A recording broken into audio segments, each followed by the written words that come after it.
नमस्कार, आप देख रहे हैं दर्श न्यूज। मैं हूं आपके साथ रितेश शर्मा।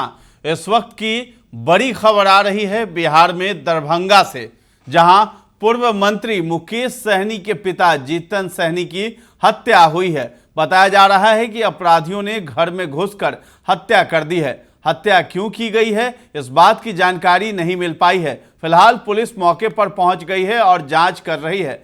बताया जा रहा है कि धारदार हथियार से गोदकर मुकेश सहनी के पिता की निर्मम हत्या की गई है। दरभंगा के एसएसपी ने इस मामले की पुष्टि की है। एसएसपी के अनुसार मुकेश सहनी के पिता का शव क्षत विक्षत स्थिति में मिला है। मामले की जांच भी शुरू कर दी गई है। हत्या के कारणों की जांच की जा रही है। सुबह जानकारी मिली है कि माननीय पूर्व मंत्री मुकेश सहनी जी के पिताजी जीवत सहनी जी जीतन सहनी जी की जो है वो हत्या की गई है। घटनास्थल का मुआयना किया गया है, देखा गया है। उसमें प्राइमा फेसिया जो दिखता है उसमें लगता है कि कोई चोरी के नियत से आया है घर में, और उसमें ऑब्स्टेन किया गया है इनके द्वारा। उसमें जो है वो गंभीर रूप से घायल करते हुए इनकी हत्या हुई है। आपको बता दें कि दरभंगा जिले के विरौल थाना क्षेत्र के सुपौल में उनके पिता रहते थे।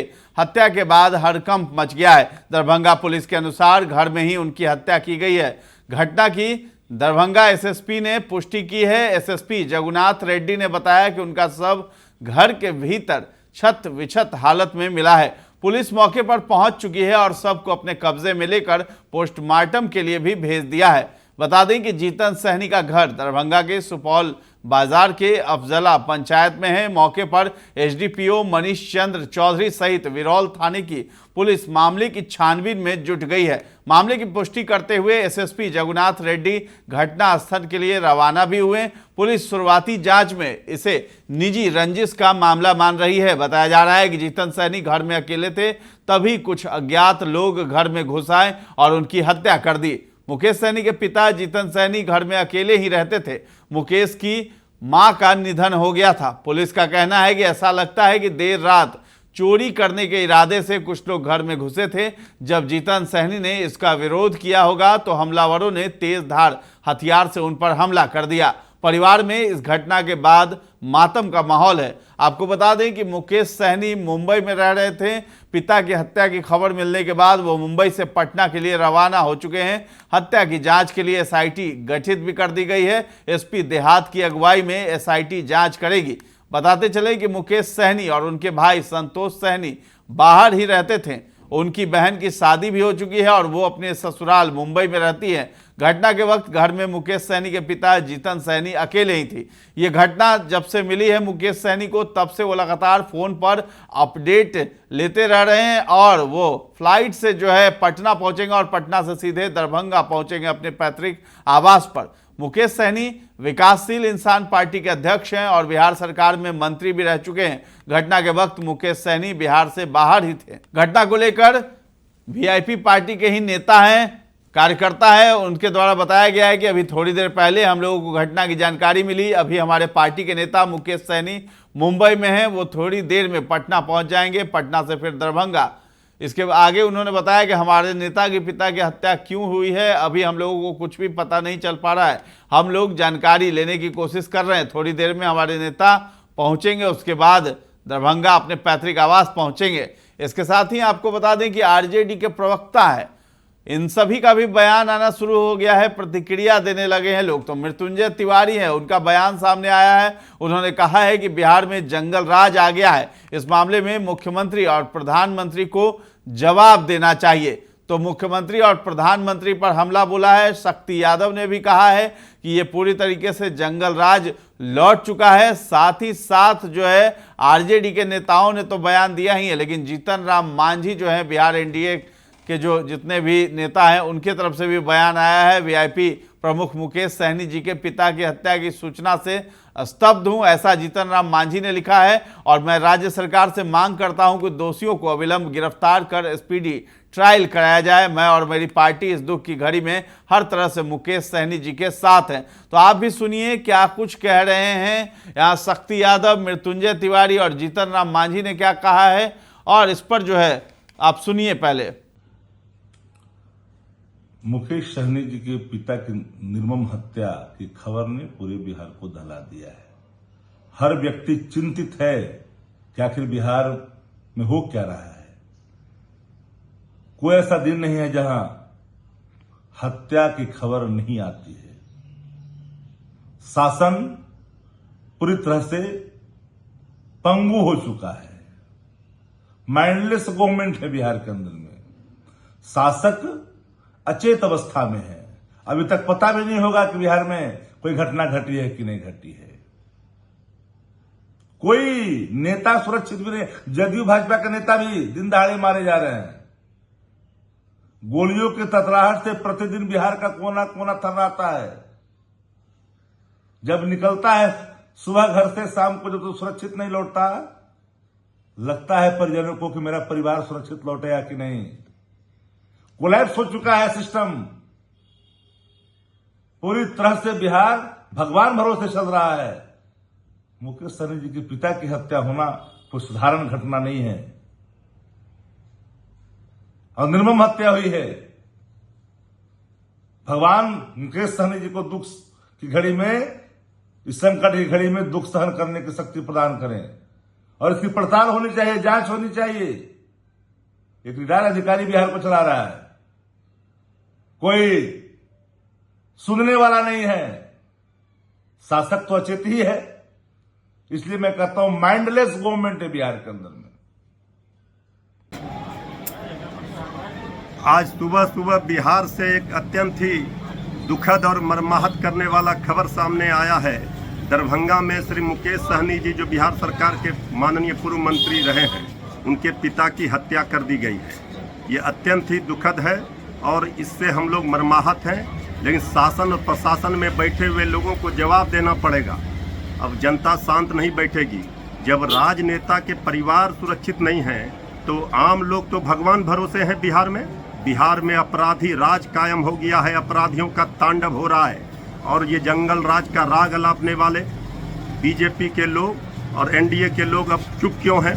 आदरणीय प्रधानमंत्री जी, आदरणीय मुख्यमंत्री जी को जवाब देना चाहिए। ये महाजंगल राज, अपराधी राज बिहार में कायम हो गया है। डबल इंजन की सरकार में एक इंजन भ्रष्टाचार और दूसरा इंजन अपराध की ओर है। ये बहुत ही अत्यंत ही दुखद खबर है और मुकेश सहनी जी के परिवार के साथ हमारी पार्टी, हम लोग सब लोग खड़े हैं इस दुख की घड़ी में। इसके साथ ही आपको बता दें कि जदयू में मंत्री हैं मदन सहनी, उनका भी बयान आया है, उन्होंने दुख व्यक्त किया है। इसके साथ ही साथ नीरज कुमार हैं, जदयू नेता हैं, और नितिन नवीन हैं, भाजपा से हैं, उन सभी की भी प्रतिक्रिया आया है। नीरज कुमार ने कहा है कि न्यायिक प्रक्रिया के तहत कहीं भी पाताल में भी छुपे होंगे अगर अपराधी और हत्यारे, तो उनको वहां से खोज निकालेंगे, ढूंढ निकालेंगे और न्यायिक प्रक्रिया के तहत उन्हें सजा दिलवाएंगे। साथ ही साथ नितिन नवीन ने भी दुख व्यक्त किया है और बताया है कि दोषियों को सजा जरूर दी जाएगी, उन्हें खोज निकाला जाएगा। तो आप भी सुनिए नीरज कुमार और नितिन नवीन ने क्या कुछ कहा है। जिला का मामला न हमारे जिला का मामला है और अभी हमको तुरंत पता भी चला। वहाँ से हमको अभी फ़ोन आया था, चूँकि वहाँ पे मेरा ससुराल है जहाँ मुकेश सहनी जी का घर है, तो वहीं ससुराल से फ़ोन आया था कि उनके पिताजी का हत्या हो गया है। उसके बाद हम अभी जानकारी किए हैं, जो वहाँ डीएसपी हैं उनसे अभी बात किए थे। वो लोग वहाँ घटना स्थल पर पहुँचे हुए हैं और चूँकि वहाँ सीसीटीवी कैमरा ये सब नहीं लगा हुआ है तो अभी तो तुरंत में पता नहीं चल रहा है। लेकिन हम इतना समझते हैं कि कोई बाहरी आदमी का ये काम होगा नहीं। घटना में जो भी लोग शामिल होंगे वो आसपास के ही लोग होंगे और कुछ बक्सा भी फेंका हुआ मिला है, ऐसा वो डीएसपी बता रहे थे। तो हो सकता है कोई चोरी के नियत से, लेकिन उनके पास तो ऐसा कोई कीमती सामान भी नहीं है। और मुकेश जी वहाँ बहुत कम रहते थे, कभी कभी आते थे तो रहते ही थे, घर है तो। अब वो आते हैं तो फिर हम लोग भी अभी पटना चले हैं रात में, अभी निकल रहे हैं, वहीं जा रहे हैं। देखते हैं कि घटना का कारण क्या है और किसने ऐसा काम किया है। तो जो भी किया है वो तो बहुत गलत किया है और पुलिस से तो बाहर वो जा नहीं सकते हैं। निश्चित रूप से बहुत जल्दी पकड़े जाएंगे, लेकिन घटना हम लोग को बहुत दुखद लगता है और पेट पूरा चीर करके उनको हत्या कर दिया गया है। तो अभी हम लोग निकल रहे हैं पटना से दरभंगा के लिए, फिर बिरौल जाएंगे उनके घर पे। अभी पुलिस वहां पहुंच करके सभी छानबीन कर रही है और जल्दी जो भी घटना में शामिल होंगे लोग वो पकड़ में आएंगे और तब फिर पता चलेगा कि आखिर घटना का कारण क्या है, तभी हम लोग ज़्यादा बता सकते हैं। बिहार सरकार के पूर्व मंत्री मुकेश सहनी जी के पिता की हत्या ये निश्चित रूप से मर्मांतक है, दुखद है और पीड़ाजनक है। वरीय पदाधिकारी घटनास्थल पर पहुंचे हुए हैं। पुलिस तमाम तथ्यों की जांच कर रही है और साथ ही साथ जो भी अपराधी है, जिन लोगों ने यह पाप किया है, पाताल में भी रहेगा तो उसको खोज निकाल कर करके न्यायिक प्रक्रिया तक उसको अंजाम तक पहुंचाएंगे। यह बहुत ही पीड़ाजनक है, मर्मांतक है, दुखद है। धारदार हथियारों से हत्या हुई है, किस तरीके से आप इस सबसे पहले तो ये बहुत ही दुखद घटना है और मेरी पूरी संवेदना उस परिवार के साथ है, मुकेश सहनी जी के साथ है। लेकिन कहीं ना कहीं ये जिस प्रकार से ये हत्या के दृष्ट विषय नज़र आ रहे हैं और जिस प्रकार से हत्या हुई है, दिख रहा है कि व्यक्तिगत रूप से कोई रंजिश है और कहीं ना कहीं और भी जो कारण हो सकते हैं उसकी भी जांच पुलिस करेगी। जहां तक जानकारी मिली कि SIT का भी गठन किया गया है स्पेशल रूप से इसके लिए, और हम भी चाहेंगे कि सरकार पूरी तरह से इसको जांच करेगी ताकि सही तथ्य बाहर निकल के आ पाए और जो भी दोषी हैं कम से कम इस घटना को निश्चित रूप से सरकार भी संवेदनशीलता से लेगी और जो भी दोषी हैं उन पर निश्चित रूप से कार्रवाई होगी। और कहीं न कहीं आज पूरे बिहार में एक बड़ी ये घटना है, इसलिए निश्चित रूप से प्रशासन को तत्परता दिखाते हुए उस पर कार्रवाई करनी है। तो आपको बता दें कि बिहार में मुकेश सहनी की पार्टी विकासशील इंसान पार्टी के प्रमुख हैं। उनकी पार्टी चुनाव से पहले ही इंडिया ब्लॉक में शामिल हो गई थी। लोकसभा चुनाव के मद्देनजर ये डील मूल रूप से मुकेश सहनी और आरजेडी के बीच हुई थी। वहीं राजद नेता तेजस्वी यादव के साथ प्लेन में मछली खाने का वीडियो भी सामने आया था, जिस पर बाद में काफी विवाद भी हुआ था। मुकेश सहनी की एक पहचान सन ऑफ मल्लाह की भी है। सहनी मूलतः मल्लाह की राजनीति करते हैं, निषाद की राजनीति करते हैं। अगर वोट की बात करें तो बिहार में मल्लाहों की आबादी लगभग 7% है। वहीं सहनी इस समुदाय की संख्या करीब 14% बताते हैं। बिहार में मल्लाह समाज का वोट बैंक काफ़ी मायने रखता है। बिहार की राजनीति में मल्लाह समाज काफ़ी अहमियत रखता है। ऐसे में मुकेश सहनी भी मल्लाह समाज के वोट बैंक पर खुद का दावा करते रहे। हालांकि लोकसभा चुनाव में पार्टी को हार का ही सामना करना पड़ा, लेकिन समाज में उनकी अच्छी पकड़ मानी जाती है। तो फिलहाल इस पे अपडेट लगातार जारी हैं और प्रतिक्रियाओं का दौर लगातार आ रहा है और दर्श न्यूज आपको लगातार अपडेट देता रहेगा। इसलिए जरूरी होगा कि आप हमारे चैनल को सब्सक्राइब कर लें। फिलहाल इस खबर में इतना ही है। धन्यवाद।